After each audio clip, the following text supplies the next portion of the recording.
Hindi ka kulang sa sipag, pero bakit parang wala ka pa rin nararating? Alam mo yung pakiramdam na pagod ka buong araw, pero pagdating ng gabi, parang wala ka pa ring progress. Tipong ang dami mong ginagawa, trabaho, sideline, kung ano-ano, pero hindi mo ma-explain kung saan ka talaga papunta. Parang busy ka, pero hindi ka umuusad. May nakausap ako dati, sobrang sipag niya. Gigising ng maaga, uuwi ng pagod, tapos maghahanap pa ng extra na pagkakakitaan. Lahat ginagawa niya.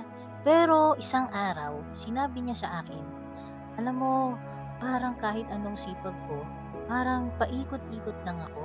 Doon ko na-realize, hindi pala sapat yung masipag ka lang. Kasi kahit anong bilis mong tumakbo, kung hindi mo alam kung saan ka pupunta, mapapagod ka lang.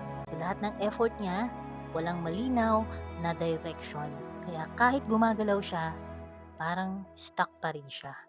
Hanggang sa tinanong niya sarili niya, ano ba talaga yung gusto kong mangyari sa buhay ko? Hindi basta kumita, hindi basta may ginagawa, kundi malinaw. Malinaw ano yung goal niya at bakit. At doon nagbago lahat. Hindi na siya kung saan-saan tumatakbo. Nakafocus na siya, mas konti yung ginagawa niya pero mas may resulta.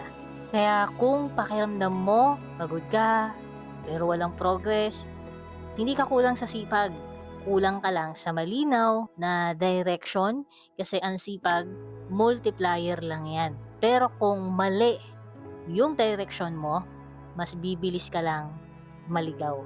Ikaw, alam mo ba kung saan ka papunta ngayon? O busy ka lang pero hindi sigurado?